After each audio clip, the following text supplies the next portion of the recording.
નમસ્કાર outsource contract કર્મચારી મિત્રો, સ્વાગત છે તમારું આ યુટ્યુબ ચેનલમાં જેનું નામ છે જ્ઞાનયાત્રા. તો સુપ્રીમ કોર્ટ દ્વારા ઐતિહાસિક ચુકાદો આપવામાં આવ્યો છે, જેમાં કોન્ટ્રાક્ટ કર્મચારીઓને પણ કાયમી સરકારી કર્મચારી જેટલો પગાર મળશે તેવો ઐતિહાસિક ચુકાદો ગત રોજ સુપ્રીમ કોર્ટમાં રાજ્ય સરકારના વિભાગના કોન્ટ્રાક્ટ કર્મચારીઓ કરેલી અપીલ અને પીઆઈએલના જે તરફેણમાં આપ્યો છે. હવે સરકારનો મોટો નિર્ણય છે, કારણ કે આઉટસોર્સ કર્મચારીઓના પગારમાં સરકાર દ્વારા વધારો કરવામાં આવ્યો છે અને આ રાજ્ય સરકાર દ્વારા જે કોન્ટ્રાક્ટ કર્મચારી આઉટસોર્સ કર્મચારીઓ છે તેમને પણ સરકારી કર્મચારીઓ જેટલો પગાર ચૂકવવાને લઈ અને સુપ્રીમ કોર્ટના નિર્ણય બાદ જે છે તે મહત્વનો ચુકાદો લેવાયો છે.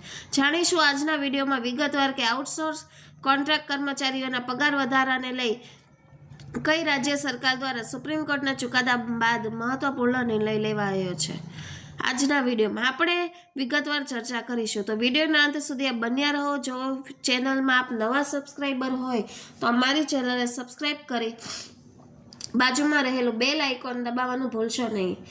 તો કોન્ટ્રાક્ટ કર્મચારીઓની બલ્લે, કારણ કે કોન્ટ્રાક્ટ કર્મચારીઓને પણ હવે સરકારી કર્મચારીઓ જેટલો જ પગાર આ રાજ્ય સરકાર દ્વારા આપવામાં આવશે. રાજ્ય સરકારના કોન્ટ્રાક્ટ કર્મચારી તરફેણમાં મહત્વનો નિર્ણય લેવામાં આવ્યો છે. આઉટસોર્સ કર્મચારીઓના પગાર વધારાની વાત કરીએ તો આઉટસોર્સ કરેલા કોન્ટ્રાક્ટ કર્મચારીઓને સમાન કામ માટે સમાન પગાર આપવાનો આદેશ જાહેર કરવામાં આવ્યો છે. સૈનિક કલ્યાણ મંત્રી ગણેશ જાનીના જણાવ્યા મુજબ પ્રથમ તબક્કામાં લગભગ 5500 કોન્ટ્રાક્ટ કર્મચારીઓને આ લાભ આપવામાં આવશે. લાંબા સમયથી નિયમિતીકરણ એટલે કે કાયમીકરણ અને સમાન કામ માટે સમાન પગારની માંગ કરી રહેલા આ કોન્ટ્રાક્ટ અને આઉટસોર્સ કર્મચારીઓને હવે રાહત મળી છે.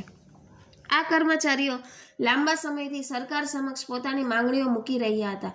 તેમની માંગણીઓ સ્વીકારતા વાત કરીશું ઉત્તરાખંડ રાજ્ય સરકારની. તો ઉત્તરાખંડ રાજ્ય સરકારની પુષ્કરસિંહ ધામી સરકારે સમાન કામ માટે સમાન વેતન આપવાનો આદેશ જાહેર કર્યો છે. આ પછી તમામ જે કહી શકાય બધા કર્મચારીઓ તબક્કાવાર સમાન કામ માટે સમાન પગાર આપવામાં આવશે તેવી ઉત્તરાખંડ રાજ્ય સરકાર દ્વારા જે છે તે જાહેરાત કરાઈ છે. ગત રોજ ઉત્તરાખંડ રાજ્ય સરકાર દ્વારા વર્ષ 2024માં સુપ્રીમ કોર્ટમાં જે ચુકાદો હતો, જેમાં 5 વર્ષ કે તેથી વધુ સમયથી કોઈ એક જગ્યા પર કોઈ કર્મચારી કાયમી કર્મચારી જેવા કામ કરતો હોય તો તેને લાભથી વંચિત ના રાખી શકાય. એટલે કે 5 વર્ષ કે તેથી વધુ સમયથી આઉટસોર્સ કોન્ટ્રાક્ટ કર્મચારીઓ કે જેઓ નિયમિત નોકરી કરતા હોય તેને કાયમી કર્મચારી જેવા તમામ જે ફરજો નિભાવતા હોય તેને કાયમી કરવાને લઈ અને સુપ્રીમ કોર્ટે ઐતિહાસિક ચુકાદો આપ્યો હતો, જેના અનુસંધાનમાં ઉત્તરાખંડ સરકારે આ સમાન કામ સમાન વેતન માટેનો આ નિર્ણય લીધો છે. કર્મચારીઓને સમાન કામ માટે સમાન વેતન મળશે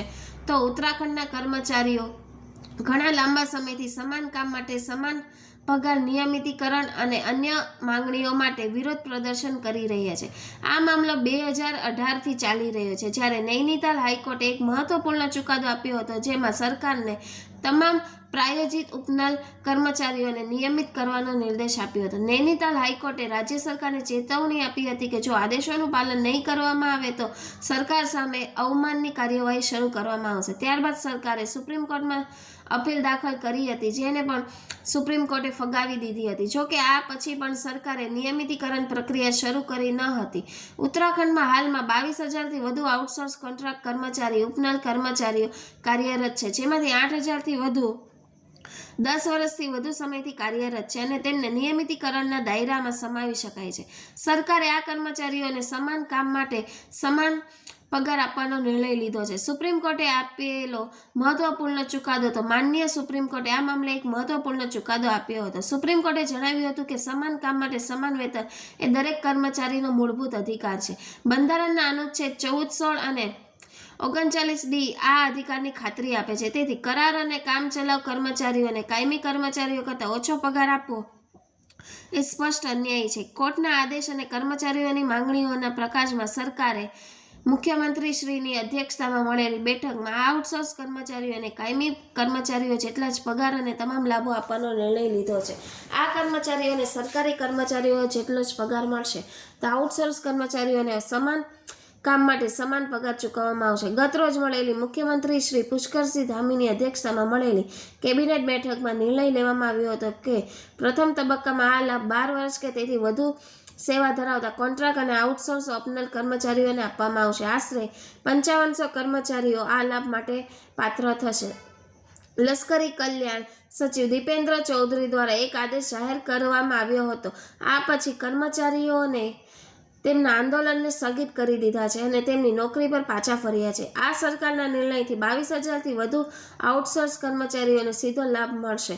સમય મર્યાદા નક્કી કરવામાં આવી છે, પરંતુ ભવિષ્યમાં અન્ય તમામ આઉટસોર્સ કર્મચારીઓ પણ કાયમીકરણના પાત્ર થશે.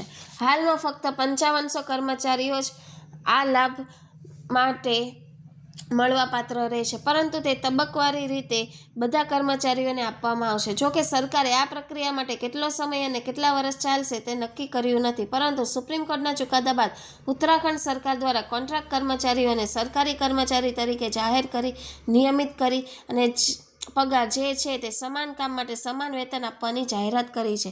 જય ભારત, જય હિન્દ, અસ્તુ.